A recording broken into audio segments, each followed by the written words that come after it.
La grande salle du conseil résonnait de conversations feutrées, tandis que les représentants extraterrestres prenaient place. Le commandant Starr se tenait au centre de l'immense pièce, sa peau bleu sombre parsemée d'anciennes cicatrices de bataille, témoignant d'innombrables guerres, ses avant-bras s'agitant nerveusement en attendant la permission de parler. Le Conseil galactique régnait sur la galaxie depuis plus de 2000 ans. Des centaines d'espèces se pliaient à sa sagesse et à sa puissance. Aujourd'hui, on allait leur annoncer une nouvelle menace, bien que la plupart n'y croient pas. La chancelière Vexo leva l'une de ses 6 mains pour obtenir le silence. Sa voix résonna dans la chambre avec une précision mécanique. Le commandant Starr de l'Empire Velotti a demandé cette réunion d'urgence. Il prétend détenir des informations sur une nouvelle espèce dangereuse. Vous pouvez parler. Starr s'avança, le claquement de ses bottes sur le sol métallique lisse rompant le silence. Il avait livré plus de batailles que la plupart des êtres ne pouvaient en compter. Il avait assisté à l'ascension et à la chute de civilisation. Mais rien ne l'avait préparé à ce qu'il avait rencontré il y a 3 mois, près du système Kepler 442. « Honorable membre du Conseil », commença-t-il, sa voix ferme malgré son anxiété intérieure. « Je me présente devant vous pour vous avertir d'une espèce qui changera tout ce que nous savons sur la guerre et la survie. Il se nomme humain. » Quelques membres du Conseil gloussèrent d'amusement. Le représentant de l'hégémonie, un grand être d'apparence insectoïde, claqua ses mandibules dans ce qui passait pour un rire parmi les siens. Des humains, ces primitifs à peine capables de voyager dans l'espace, originaires du système de Saul, qu'est-ce qu'ils pourraient bien menacer? Les yeux de Starr se perdirent dans le lointain, alors qu'il se remémorait ce jour. Mon vaisseau, le sombre tonnerre, était en patrouille de routine lorsque nous avons détecté un vaisseau inconnu. Il était rudimentaire, bâti de métaux et d'électronique primitive. Nous nous attendions à une capture facile pour l'étude. Il marqua une pause, rassemblant ses pensées. Le souvenir hantait encore ses nuits. Le vaisseau était commandé par quelqu'un appelé le capitaine Jake Morrison. Son équipage comprenait une ingénieure nommée Lisa Chen et une officière tactique appelée Ryan Burke. Lorsque nous avons exigé leur reddition, ils ont refusé. Des rires redoublèrent dans la chambre. La chancelière Vexot se pencha en avant sur son siège. « Vous avez demandé une session d'urgence parce que des primitifs ont refusé de se rendre. Commandant, peut-être votre dernière bataille a-t-elle endommagé plus que votre armure. Vous ne comprenez pas, dit Starr, la voix légèrement plus forte. Ils n'ont pas seulement refusé, ils ont riposté. Leur vaisseau était plus petit que le nôtre, avec des armes qui n'auraient même pas dû pouvoir percer nos boucliers. Mais ils ont fait plus que simplement combattre. Ils ont appris. La chambre devint plus silencieuse, bien que de nombreux représentants semblaient encore amusés plutôt qu'inquiets. Starr continua son récit, ses avant-bras gesticulant pendant qu'il parlait. Lors du premier échange de tirs, leurs armes ont à peine égratigné notre coque. Mais dès le 3e échange, ils avaient modifié leur production d'énergie pour correspondre à la fréquence de nos boucliers. Au 5e, ils ciblaient des points faibles de notre armure, que même nos propres ingénieurs ignoraient. L'ambassadrice Yel du monde du noyau intervint. « Vous exagérez sûrement, commandant. Aucune espèce n'apprend aussi vite au combat. Il faut des années d'études pour comprendre la technologie alien. »« C'est ce que je pensais, » répondit Starr. « Mais je me suis trompé. Lorsque nous avons abordé leur vaisseau, nous attendant à une victoire facile, nous avons découvert quelque chose qui me donne encore des cauchemars. Les humains ont continué à se battre même après avoir subi des pertes qui auraient brisé l'esprit de toute espèce civilisée. » Il ferma les yeux, se souvenant du couloir où tout avait basculé. J'ai vu Jake Morrison encaisser un tir de plasma qui aurait dû le tuer instantanément. Au lieu de cela, il a utilisé son propre sang pour aveugler les capteurs optiques de mes soldats, tandis que Lisa Chen rampait sous les plaques du pont pour rediriger l'énergie vers leurs armes. Ryan Burke se battait avec un bras cassé, utilisant des morceaux de son propre vaisseau endommagé comme arme.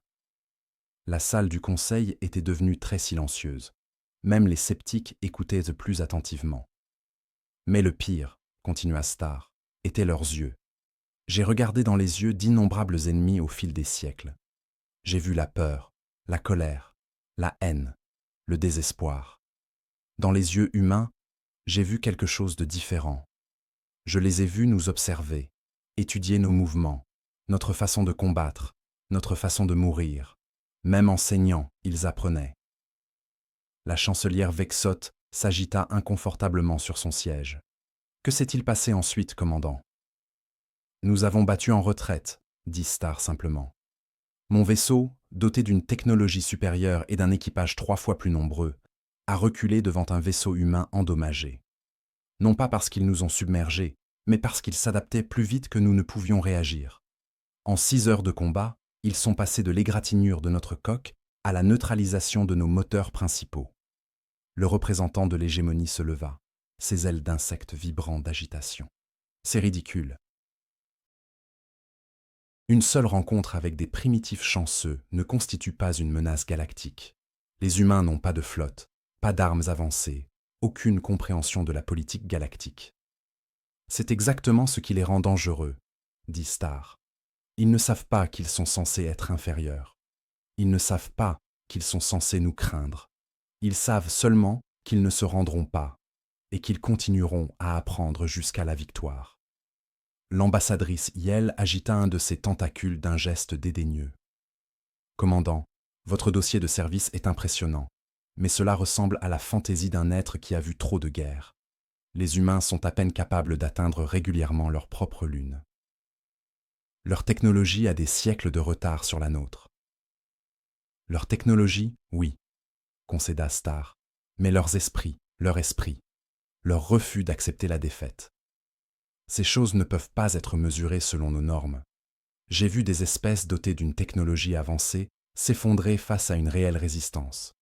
Je n'ai jamais vu une espèce qui traite les chances impossibles comme un simple problème à résoudre. La chancelière Vexot se leva de son siège, signalant la fin de la session. « Commandant Zadgar, nous apprécions votre rapport. Cependant, le Conseil ne trouve aucune menace crédible de la part de l'espèce humaine. Ils seront contactés conformément au protocole de premier contact standard et se verront offrir un statut de client sous notre protection. » Alors que les membres du Conseil commençaient à sortir, discutant entre eux des étranges craintes du vieux guerrier, Starr resta debout au centre de la chambre. Il avait fait son devoir et livré son avertissement. L'histoire jugerait si quelqu'un avait écouté. La dernière chose qu'il entendit alors que la chambre se vidait fut la chancelière Vexot parlant à son aide. Planifier une mission diplomatique sur Terre. Ces humains semblent amusants. Il devrait être divertissant de les regarder essayer de comprendre une civilisation réelle. Starr ferma les yeux et murmura une prière à ses ancêtres. La galaxie était sur le point de découvrir ce qu'il avait appris pendant ces 6 heures terribles, près de Kepler 442. Il n'y avait rien d'amusant à sous-estimer l'humanité. 3 mois après l'avertissement du commandant Starr, une flotte alien massive apparut aux confins du système solaire terrestre. Les vaisseaux étaient magnifiques et terrifiants, leurs coques scintillant de métaux qui semblaient plier la lumière elle-même. L'ambassadrice Prime Yulnit se tenait sur le pont du vaisseau amiral Sagesse éternelle, observant la petite planète bleue qui grossissait sur ses écrans. « Un système si primitif, dit-elle à son aide. Un jeune être nerveux nommé Cole Seth. Regardez leur technologie. Des fusées à carburant chimique, des satellites basiques, des stations spatiales rudimentaires. Ils seront reconnaissants de notre aide. » La première rencontre eut lieu dans une station neutre que les aliens avaient construite en orbite terrestre. C'était une merveille d'ingénierie, avec des salles capables de s'adapter à différentes exigences atmosphériques et des systèmes de gravité défiant l'entendement humain. La présidente Linda Carter entra dans la salle de conférence principale avec une confiance tranquille. Elle était suivie par le secrétaire à la Défense Paul Martinez, un homme sévère aux cheveux gris et au regard acéré. Derrière eux venait la docteure Emma Foster, une jeune scientifique dont les yeux étincelèrent de curiosité, et le général Marcus Stone, qui observait tout avec l'attention méticuleuse d'un soldat de carrière. L'ambassadrice Yell les accueillit avec ce qu'elle espérait être une démonstration rassurante. Ses tentacules bougeaient, selon des schémas qui exprimaient un accueil chaleureux parmi sa propre espèce, tandis que son traducteur convertissait ses paroles en un anglais parfait. « Bienvenue, humains de la Terre, dit-elle. Je suis l'ambassadrice Prime Yulnit du Conseil galactique. Nous venons en paix pour vous offrir l'adhésion à notre grande civilisation. » La présidente Carter sourit et tendit sa main dans le geste humain de salutation. « Nous sommes honorés de votre visite, ambassadrice. » L'humanité s'est longtemps demandé si nous étions seuls dans l'univers. Aujourd'hui, nous avons notre réponse. Les cérémonies officielles se déroulèrent exactement comme les aliens l'attendaient. Les humains posèrent de nombreuses questions sur la technologie galactique, les routes commerciales et la structure du gouvernement du Conseil. La Dr Foster sembla particulièrement intéressée par leur système d'alimentation et le voyage plus rapide que la lumière. « Comment vos vaisseaux se déplacent-ils si vite entre les étoiles ?» demanda-t-elle, se penchant en avant avec une excitation évidente. « Nos meilleures théories suggèrent qu'il faudrait des décennies pour traverser de telles distances. » L'ambassadrice Yell expliqua avec un amusement patient, comme si elle enseignait à un enfant. « Nous utilisons des propulseurs à déplacement quantique qui plient l'espace lui-même. Les mathématiques sont assez complexes. Peut-être, dans quelques siècles, votre espèce commencera-t-elle à en comprendre les bases. » La Dr Foster hocha la tête avec enthousiasme et prit des notes méticuleuses. « Pourriez-vous nous montrer une simple démonstration ? Même un petit exemple nous aiderait à apprendre. » La démonstration alien fut impressionnante.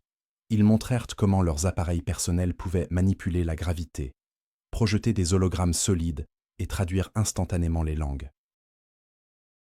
Les humains observèrent avec une apparente admiration, posant des questions qui semblaient confirmer leur compréhension primitive. Mais le lieutenant-colonel Amy Ross, debout tranquillement à l'arrière de la pièce, remarqua quelque chose que les aliens avaient remarqué. Les humains ne se contentaient pas de demander comment la technologie fonctionnait. Ils demandaient pourquoi elle fonctionnait, ce qui la rendait possible, et quelles pouvaient être ses limitations. Lorsque le général Stone s'enquit des capacités défensives de la Terre, les extraterrestres présumèrent qu'ils s'inquiétaient de la protection planétaire. Quand le secrétaire Martinez posa des questions sur les besoins en ressources, ils crurent qu'il s'agissait de tribus. Lorsque le docteur Foster présenta ce qu'elle nomma une invention humaine rudimentaire pour divertir leurs hôtes, ils y prêtèrent à peine attention. L'appareil était simple. Une petite boîte métallique que le docteur Foster prétendait capable de stocker et de libérer de l'énergie. Elle l'activa avec un sourire, affirmant que ce n'était qu'un jouet comparé à la technologie extraterrestre. Pendant un bref instant, les relevés d'énergie sur les capteurs aliens atteignirent des niveaux qui auraient dû être impossibles pour la technologie humaine. « Intéressant », murmura Cole Seth à son supérieur. « Ce relevé semble inhabituellement élevé. » L'ambassadeur Yelnit agita un tentacule d'un air dédaigneux. Les capteurs primitifs donnent souvent de fausses lectures. Leurs appareils ne sont guère plus avancés que de frotter des bâtons pour faire du feu. Les réunions se prolongèrent pendant plusieurs jours. Les humains posèrent des questions sur tout: la biologie extraterrestre, les structures sociales, l'organisation militaire, les systèmes économiques. Ils voulaient savoir combien d'espèces appartenaient au Conseil, lesquelles étaient les plus puissantes et comment les conflits étaient généralement résolus. « Vous êtes très curieux », observa l'ambassadeur Yill avec approbation. « C'est bien. La curiosité témoigne d'intelligence, même chez les espèces primitives. Vous apprendrez beaucoup sous notre égide. » La présidente Carter conserva son sourire diplomatique. « Nous pensons que la connaissance est la plus grande force de l'humanité. Nous sommes impatients d'apprendre des civilisations aussi avancées que la vôtre. » Lorsque les négociations formelles se conclurent, les aliens présentèrent à l'humanité un accord standard de statut d'espèce cliente. Il offrait une protection contre les forces hostiles, en échange de droits sur les ressources, de restrictions technologiques et de la reconnaissance de l'autorité du Conseil. Prenez le temps de considérer notre généreuse offre, dit l'ambassadeur Yill. Bien que je sois sûr que vous verrez la sagesse d'accepter notre protection, la galaxie peut être dangereuse pour les espèces qui essaient d'avancer trop vite sans encadrement approprié. Le général Stone prit la parole pour la première fois depuis des heures. À quel point est-ce dangereux exactement? Y a-t-il des menaces que nous devrions connaître? Rien qui doive vous préoccuper, répondit l'ambassadeur. Le Conseil maintient la paix par la force. Les espèces qui acceptent nos directives prospèrent. Celles qui résistent, non. Après le départ des extraterrestres, la délégation humaine demeura dans la salle de conférence.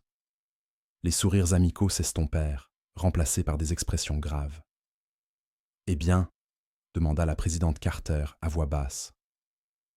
Le docteur Foster leva les yeux de ses notes. Leur technologie est impressionnante, mais pas impossible à comprendre.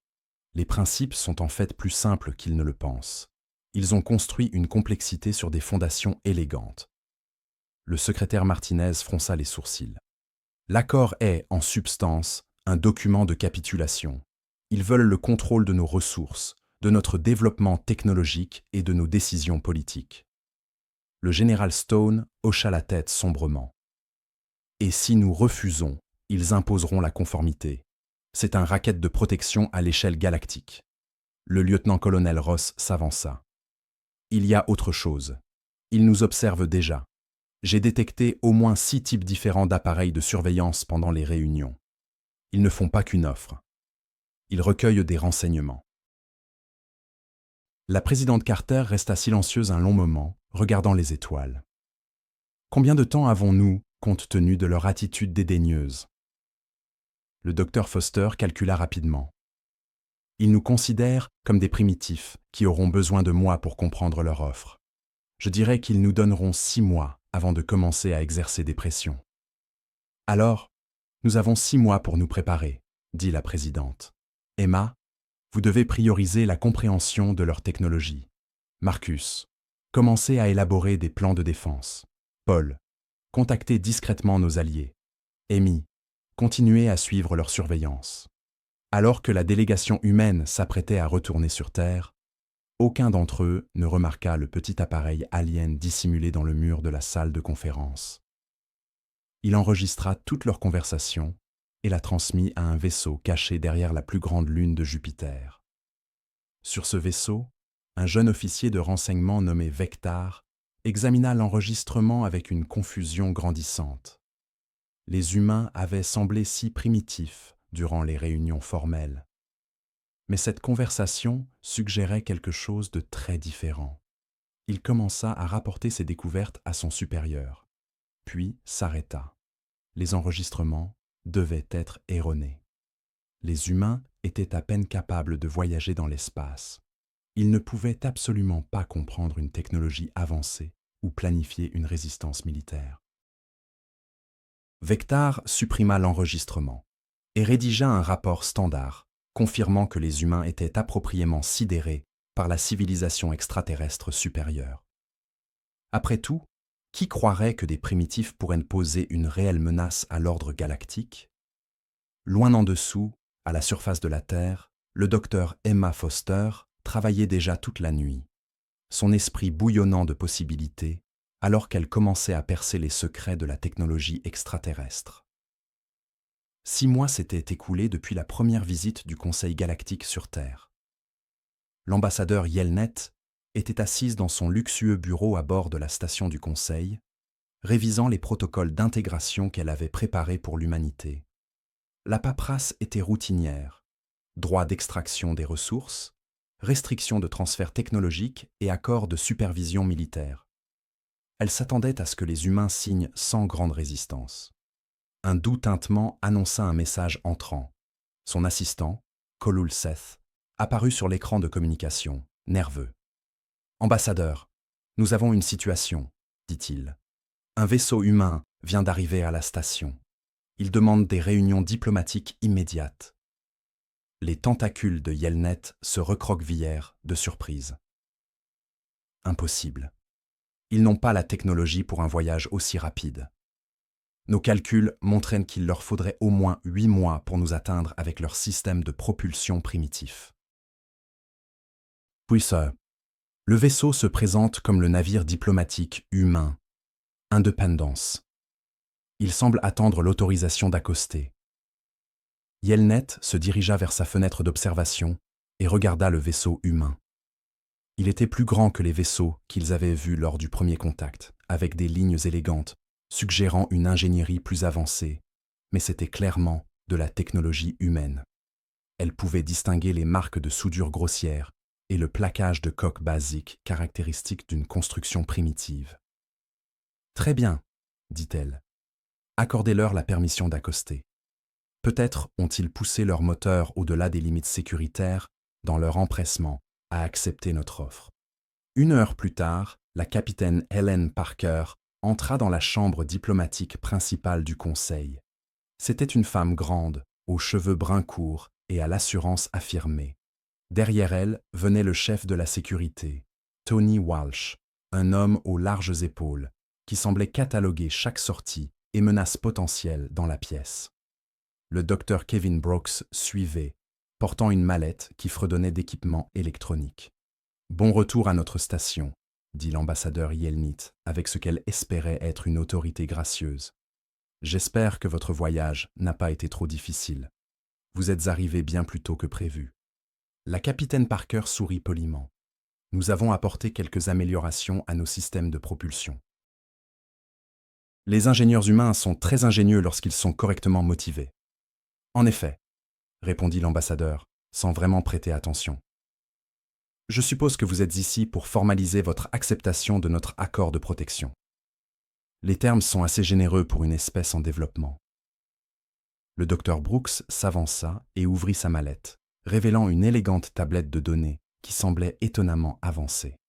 « En fait, nous sommes ici pour présenter la contre-proposition de l'humanité. » L'ambassadeur Yelnet cligna des yeux, perplexe. « Contre-proposition ? Je crains qu'il y ait eu un malentendu. L'accord de protection n'est pas une négociation. C'est une offre d'adhésion à la civilisation galactique. » L'expression de la capitaine Parker resta diplomatique, mais ferme. « Nous apprécions l'offre, ambassadeur. Cependant, l'humanité doit respectueusement décliner le statut d'espèce cliente. Au lieu de cela, nous aimerions proposer un pacte de défense mutuelle entre partenaires égaux. » Le silence dans la chambre était assourdissant. L'ambassadeur Yelnit sentit son esprit peiner à traiter ce qu'elle venait d'entendre. Partenaires égaux. Ces primitifs à peine capables de voyager dans l'espace voulaient être considérés comme égaux à des civilisations qui avaient dominé la galaxie pendant des millénaires. « Je pense qu'il y a là un grave malentendu, » dit-elle lentement. « Le Conseil galactique ne forme pas de partenariat avec les espèces primitives. Nous offrons des conseils et une protection à ceux qui en ont besoin. » Le docteur Brooks activa sa tablette, projetant une carte stellaire tridimensionnelle au centre de la pièce. Des marqueurs rouges indiquaient plusieurs systèmes stellaires proches de l'espace humain. « Nous avons détecté une activité militaire inhabituelle dans ces zones au cours des 3 derniers mois. Mouvements de vaisseaux, accumulation de ravitaillement, essais d'armes. Il semblerait que quelqu'un se prépare à une action militaire. » Le chef de la sécurité Walsh prit la parole pour la première fois, sa voix calme mais froide. « Nous avons également trouvé plusieurs dispositifs de surveillance dans notre système solaire. Certains étaient assez avancés, conçus pour surveiller nos communications et nos capacités militaires. » L'ambassadeur Yell sentit un frisson la parcourir. Comment les humains avaient-ils détecté la technologie de surveillance du Conseil ? Leurs capteurs n'auraient pas dû être capables d'une telle précision.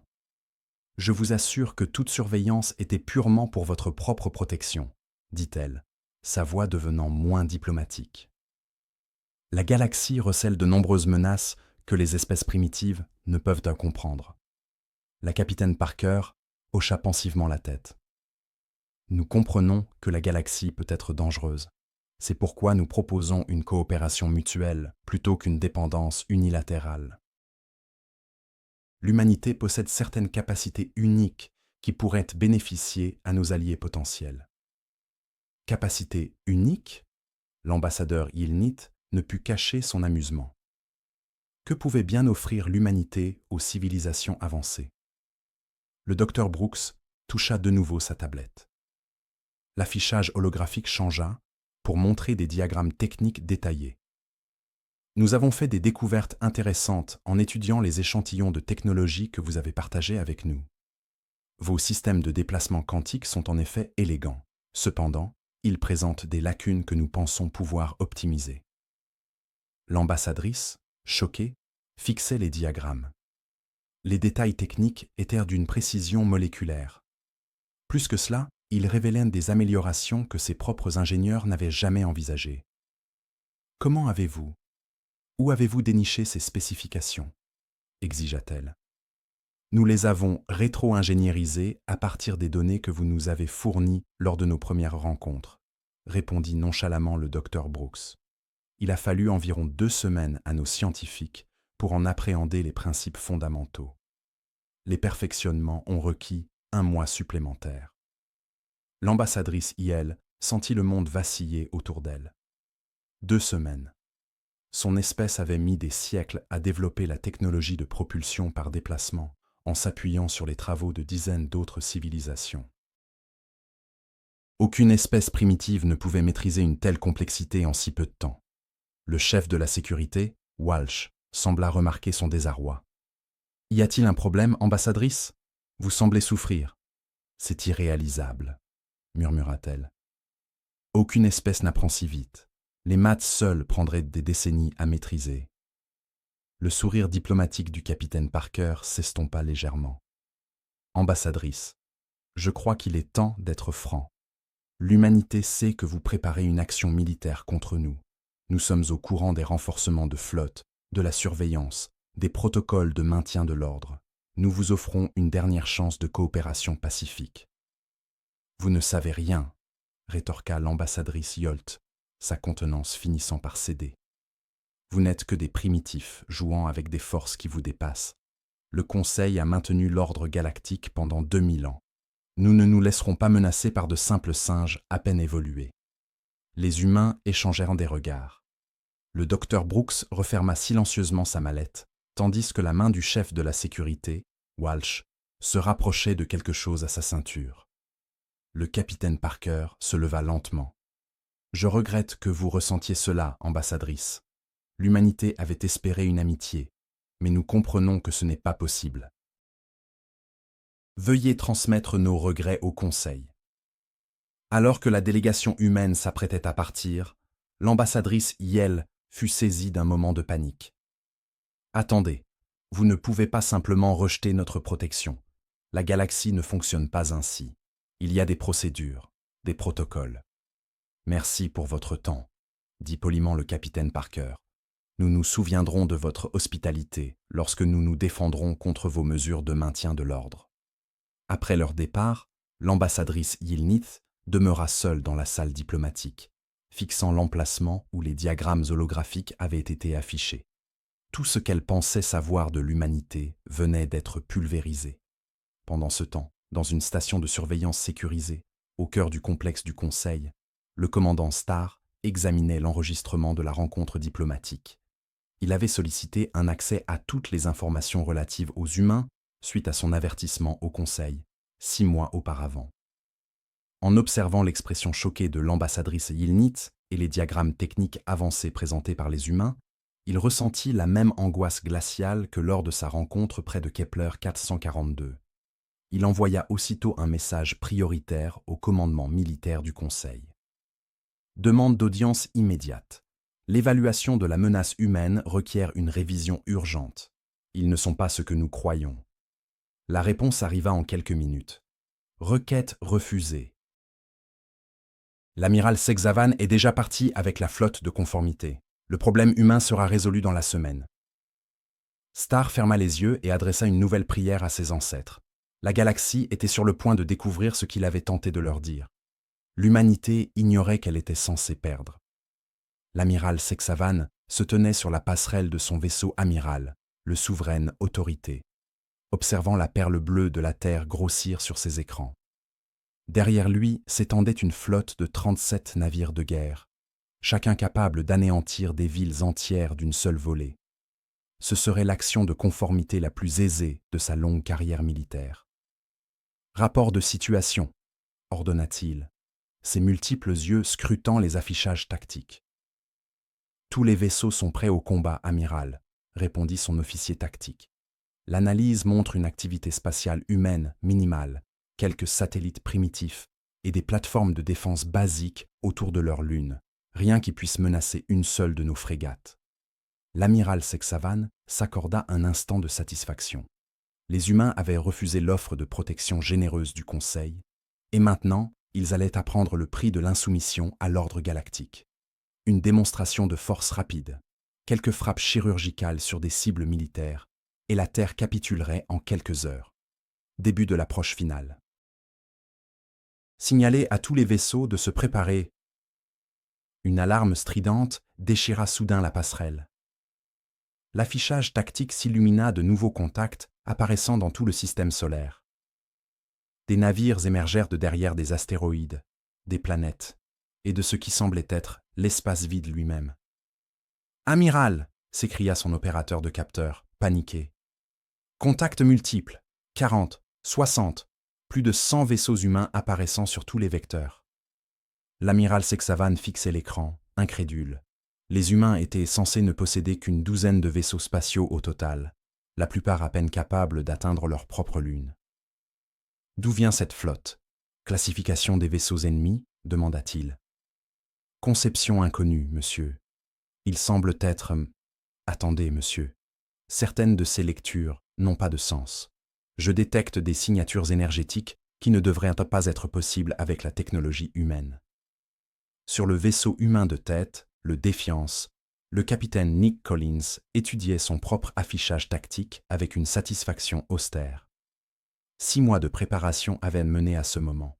Chaque chantier naval sur Terre et sur Luna avait travaillé sans relâche pour construire des vaisseaux combinant l'ingénierie humaine avec une compréhension chèrement acquise de la technologie extraterrestre.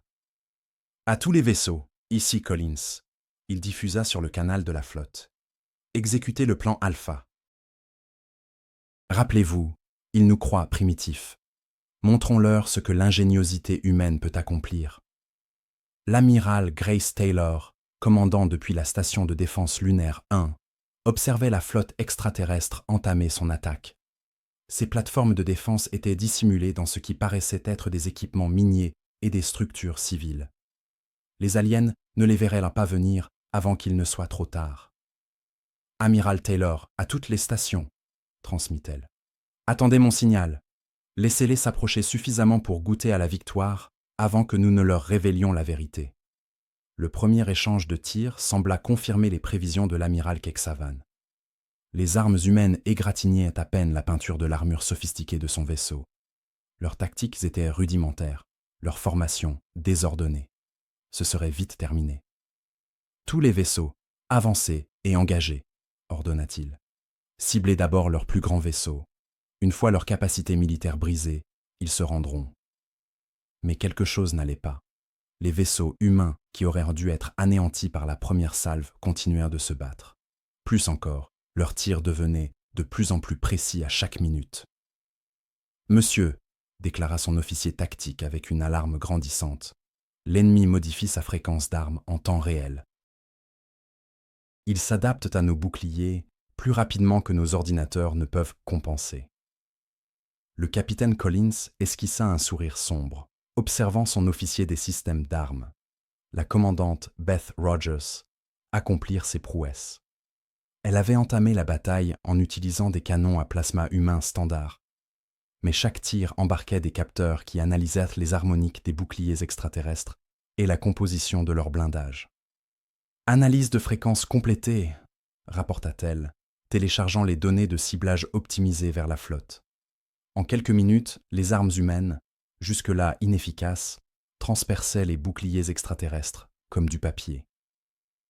L'amiral Seksavan observait avec horreur l'un de ses croiseurs lourds, le Gloire éternel, perdre ses boucliers et subir des dommages critiques dus à ce qui aurait dû être des armes à projectiles primitives. « Comment font-ils cela ?» demanda-t-il.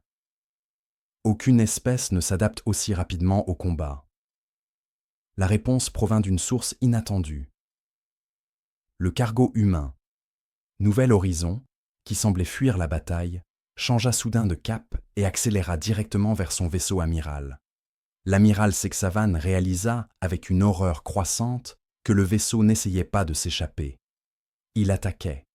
La commandante Beth Rogers avait pris le commandement du cargo endommagé après la destruction de son propre vaisseau.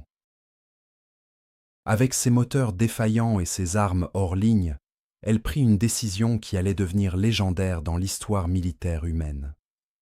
Tout le personnel, abandonnez le navire, ordonna-t-elle à son équipage réduit. Je vais montrer à ces aliens ce que les humains font quand ils sont acculés.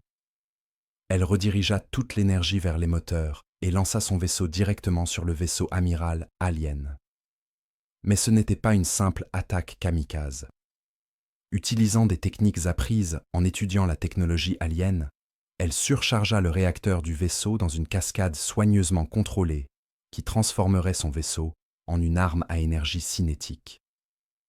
Le Nouvel Horizon frappa la souveraine autorité à une fraction significative de la vitesse de la lumière. L'explosion qui s'ensuivit illumina tout le système solaire et détruisit complètement les sections avant du vaisseau amiral Alien.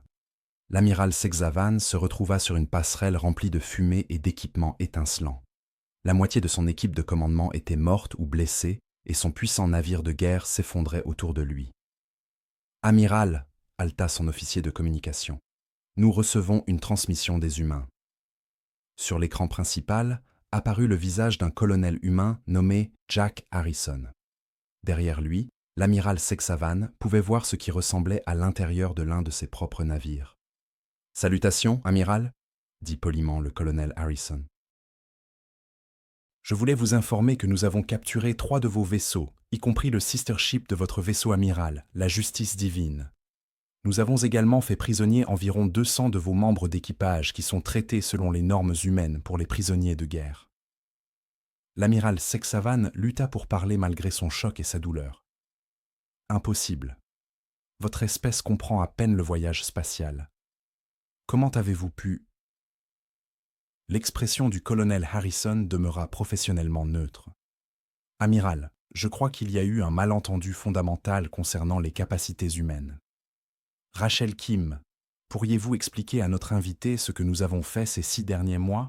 Une jeune femme apparut à côté du colonel Harrison, tenant ce qui semblait être une tablette de données d'origine extraterrestre. « Amiral, nous avons rétroconçu votre technologie depuis le jour où votre ambassadeur a quitté la Terre. Vos moteurs à déplacement quantique, vos armes énergétiques, vos systèmes de boucliers. Nous les comprenons mieux que vous-même désormais. » Elle toucha la tablette, et l'affichage tactique de l'amiral Sexavan montra soudain des relevés impossibles. Les vaisseaux humains se déplaçaient plus vite que ce que ces instruments indiquaient comme étant possible. Leurs armes frappaient avec une précision parfaite, et leurs boucliers s'adaptaient à ces attaques en temps réel. « Voyez-vous, » poursuivit le docteur Kim, « les humains ont un dicton. La nécessité est mère d'invention. Quand vous avez menacé notre monde, vous nous avez donné la plus grande nécessité que nous ayons jamais connue. 6 mois plus tard, nous ne sommes plus l'espèce primitive que vous avez rencontrée. » Comme pour appuyer ses dires, un autre vaisseau humain démontra une technologie que l'amiral Sexavan ne reconnut même pas. L'ingénieur Chris Murphy avait adapté des équipements extraterrestres capturés, avec des innovations humaines, créant des armes hybrides qui utilisaient les propres avantages des envahisseurs contre eux. La flotte de l'amiral Sexavan, la fierté de l'armée de l'hégémonie, était systématiquement détruite par des adversaires qui n'auraient pas dû pouvoir égratigner leur armure. Pour la première fois depuis plus de 3 siècles, l'ordre galactique subissait une défaite militaire complète. « Ce n'est pas possible », murmura-t-il, regardant ses navires restants battre en retraite en désordre. « Nous sommes la civilisation la plus avancée de la galaxie. Comment des primitifs ?» La voix du colonel Harrison était douce, mais ferme. « Amiral, je pense que vous êtes le primitif. Vous avez été tellement occupé à régner sur la galaxie que vous avez oublié comment évoluer, comment vous adapter, comment apprendre. Les humains n'ont jamais cessé de faire ces choses. » Alors que les derniers vaisseaux extraterrestres fuyaient le système de Sol, la capitaine Collins ouvrit un canal de communication vers la Terre. « Commandement, Ici, Collins. Le système est sécurisé. La flotte de conformité extraterrestre a été neutralisée. La réponse vint de la présidente Carter elle-même. Bien reçu, capitaine. Excellent travail. Maintenant, le plus difficile reste à faire. Nous devons aider le reste de la galaxie à comprendre que la résistance est possible. Dans l'épave de son vaisseau amiral, l'amiral Sexavan comprit finalement ce que le commandant Starr avait tenté de leur prévenir. Les humains n'étaient pas juste une autre espèce à conquérir. Ils étaient quelque chose de nouveau, quelque chose de dangereux, quelque chose qui allait tout changer. Pour la première fois dans l'histoire galactique, quelqu'un avait dit non au Conseil et avait réussi à s'y tenir. La nouvelle de la victoire du système de Saul se répandit à travers la galaxie, plus vite que la vitesse de la lumière elle-même. Dans les villes souterraines des mondes esclaves kimoriens, les travailleurs chuchotaient, stupéfaits. Sur les plateformes minières de l'espace Zentari, les ouvriers levaient les yeux vers les étoiles avec une émotion qu'ils n'avaient pas ressentie depuis des générations. L'espoir. L'impossible s'était produit. Quelqu'un avait vaincu l'armée du Conseil galactique et avait survécu pour en témoigner. Le commandant Starr se tenait dans ses quartiers privés, à bord d'un croiseur Hishgemani volé, regardant les informations affluer de tout l'espace connu. Des espèces silencieuses depuis des siècles prenaient soudainement la parole. Des rébellions éclataient sur des dizaines de mondes. L'ordre galactique, qui semblait éternel, se fendillait comme de la glace au printemps. Il avait essayé de les avertir. 6 mois auparavant, il s'était tenu devant le Conseil et leur avait dit que les humains étaient dangereux. Il s'était moqué de lui. Maintenant, alors que les rapports arrivaient sur la flotte de l'amiral Sexavan, déchiquetée, clopinant vers l'espace du Conseil, plus personne ne riait. Un doux carillon signala un message entrant. Starr activa son système de communication et vit le visage du capitaine Danny Foster, commandant du vaisseau humain, Freedom. Derrière lui se tenaient des êtres d'une demi-douzaine d'espèces différentes, tous arborant la même expression déterminée. « Commandant Starr », dit le capitaine Foster avec respect, « mon nom est Danny Foster, de la Fédération Terran. Nous comprenons que vous avez essayé d'avertir le Conseil des capacités humaines. Nous comprenons également que vous avez aidé à coordonner les mouvements de résistance à travers la galaxie. » Starr hocha lentement la tête. « Le Conseil a créé son propre ennemi en menaçant votre monde, capitaine. J'ai vu ce qui arrive lorsque les civilisations deviennent trop complaisantes avec leur pouvoir. Elles oublient que la force ne vient pas de la domination, mais de la volonté de se battre pour ce qui compte. » Le capitaine Foster sourit. « Nous sommes d'accord. C'est pourquoi nous sommes ici. La Terre envoie des expéditions dans chaque système où des espèces se battent pour leur liberté. Nous ne venons pas en conquérants ou en nouveaux dirigeants. Nous venons en alliés. » L'image s'agrandit pour montrer le pont du vaisseau de Foster. Des humains travaillaient aux côtés de Camiens, de Zentari et d'autres espèces que Starr reconnut comme d'anciens États clients du Conseil. Ils agissaient avec la coopération aisée d'êtres qui avaient choisi de travailler ensemble plutôt que d'être contraints à la soumission. « Combien de vaisseaux » demanda Starr. « 50, répondit le capitaine Foster. Dans la première vague, chacun transportant des fournitures, des armes et surtout la preuve que le Conseil peut être vaincu. Nous ne demandons à personne de suivre la Terre. Nous leur demandons de suivre leurs propres rêves de liberté. » De retour sur Terre, la présidente Lynda Carter se tenait devant une session conjointe du Conseil de la Fédération Terran, récemment formée. La chambre était remplie non seulement de représentants humains, comme la sénatrice Julie Adams et le général Frank Roberts, mais aussi d'êtres de toute la galaxie qui avaient choisi la liberté plutôt que la servitude. « Il y a 6 mois, commença la présidente Carter, l'humanité a été confrontée à un choix entre la reddition et la résistance. Nous avons choisi la résistance, non parce que nous voulions la guerre, mais parce que nous croyions que la liberté valait la peine d'être combattue. Aujourd'hui, nous offrons le même choix à chaque être sentient de la galaxie. » Le docteur Alan Wu, qui dirigeait désormais le programme de partage technologique de la Fédération, s'avança avec une présentation qui aurait semblé impossible quelques mois auparavant. Nous offrons un accès illimité aux avancées technologiques qui ont permis à l'humanité de vaincre la flotte du Conseil. Nous ne demandons rien en retour, sauf l'engagement d'utiliser ces dons pour la libération, pas pour la conquête. Les représentants extraterrestres écoutèrent avec étonnement, tandis que le docteur Wu décrivait les plans pour les moteurs à déplacement quantique, les systèmes d'armes adaptatifs et les technologies de boucliers qui pourraient égaliser les chances entre les espèces opprimées et leurs suzerains. Un délégué camorien leva un de ses avant-bras. « Pourquoi partagez-vous un tel pouvoir si librement ? La plupart des espèces utiliseraient ces avantages pour construire leur propre empire. » Le général Roberts répondit avec une conviction tranquille. « Parce que les empires bâtis sur la souffrance des autres finissent toujours par s'effondrer.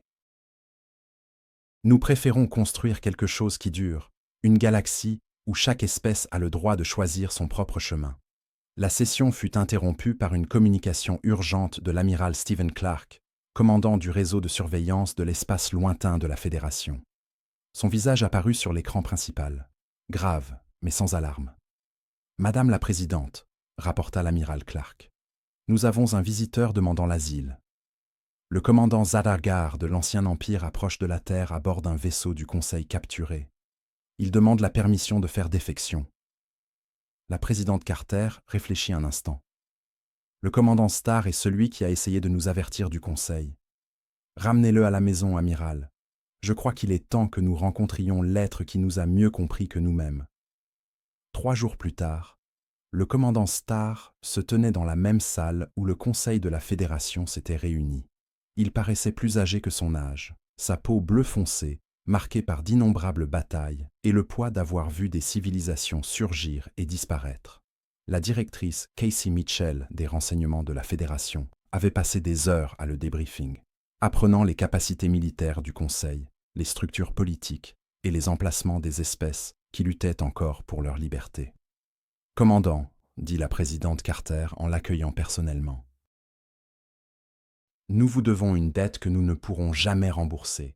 Votre avertissement, même s'il a été ignoré, nous a aidés à comprendre ce à quoi nous étions confrontés. » Seth Carrar secoua lentement la tête. « Je les ai avertis parce que j'avais vu ce que les humains pouvaient faire quand ils étaient acculés. Mais même moi, je n'avais pas compris l'étendue réelle de vos capacités. Vous n'avez pas seulement vaincu une flotte. Vous avez vaincu une idée qui avait régné sur la galaxie pendant des millénaires. » « Quelle idée ?» demanda la sénatrice Adams. « L'idée que la force supérieure équivaut à une autorité juste, » répondit Starr. « Pendant 2000 ans, le Conseil a maintenu son pouvoir parce que personne ne croyait qu'il pouvait être vaincu. Vous avez prouvé que cette croyance était fausse. Maintenant, chaque être opprimé de la galaxie sait que la résistance est possible. » L'amiral Clark activa un affichage holographique montrant l'état actuel de la galaxie. Les zones rouges indiquaient l'espace contrôlé par le Conseil, qui rétrécissait chaque jour. Les zones bleues montraient des systèmes libérés où les espèces locales avaient rejeté la domination du Conseil. Les zones vertes marquaient les zones neutres où les espèces étaient encore en train de décider quel camp soutenir. « Le Conseil est en train de perdre le contrôle », rapporta l'amiral Clark. 17 systèmes stellaires ont déclaré leur indépendance rien que la semaine dernière. Leur armée est débordée, essayant de maintenir l'ordre, et plusieurs espèces clientes refusent ouvertement de fournir des ressources ou des troupes. La présidente Carter examina l'affichage pensivement. « Quel est notre prochain mouvement ?» La directrice Mitchell s'avança. « Les renseignements suggèrent que le Conseil prépare une riposte militaire massive. Ils retirent des vaisseaux de tout leur territoire pour un dernier assaut visant à écraser la rébellion et à faire un exemple de la Terre. Qu'ils viennent, » dit le général Roberts d'un ton sombre. « Nous nous sommes préparés pour ça. » Mais Starr leva une de ses 4 mains. « Puis-je suggérer une approche différente ? La plus grande faiblesse du Conseil n'est pas militaire. Elle est politique. Ils règnent par la peur et la croyance en leur propre supériorité. Si cette croyance est complètement brisée, leur empire s'effondrera de l'intérieur. »« Que proposez-vous » demanda la présidente Carter. « Une diffusion » déclara simplement Zdagar, se propageant dans toute la galaxie, révélant la vérité sur la débâcle du Conseil et la perspective de la liberté. Que chaque être opprimé constate que des dirigeants soi-disant invincibles peuvent être vaincus par la détermination et la bravoure. Le docteur Wu acquiesça avec enthousiasme. Nous pouvons utiliser leur propre réseau de communication contre eux. Les relais de déplacement quantique qu'ils emploient pour les communications superluminiques peuvent être adaptés pour propager notre signal simultanément à chaque système de la galaxie. 6 mois après que l'avertissement du commandant Zadgar fut ignoré, un nouveau message résonna à travers la galaxie. Il portait les voix d'humains tels que le capitaine Foster et le colonel Harrison, mais aussi de Kimorans comme Veltar, de combattants pour la liberté Century, et d'une myriade d'autres êtres qui avaient choisi de s'élever contre l'oppression. Le message était limpide. La résistance est réalisable. La liberté est à portée. Levez-vous, et vous ne serez pas seuls. Alors que les rapports affluaient de tout l'espace connu, rébellion victorieuse, force du Conseil en retraite, espèces clientes proclamant leur indépendance, Zadgar s'autorisa un rare sourire. La galaxie qu'il avait connue touchait à sa fin, mais une ère meilleure s'amorçait. Il repensa à ce jour d'il y a 6 mois où il s'était tenu devant le Conseil pour le prévenir de l'humanité. Il s'était moqué des appréhensions du vieux guerrier concernant une espèce primitive issue d'un monde insignifiant. Personne ne riait plus. Les humains avaient en effet bien plus que défaire une flotte ou renverser un empire. Ils avaient restitué à la galaxie quelque chose qu'elle avait presque perdu, la certitude que des êtres ordinaires, unis par leur courage et leur détermination, pouvaient infléchir le cours de l'histoire. Et ce faisant, ils avaient prouvé que parfois, la chose la plus périlleuse de l'univers n'est ni une technologie supérieure, ni une force écrasante. Parfois, le danger réside simplement dans le refus d'accepter que les choses aient à demeurer immuables. La galaxie ne serait plus jamais la même. Et pour la première fois depuis des siècles, c'était précisément ce dont elle avait besoin.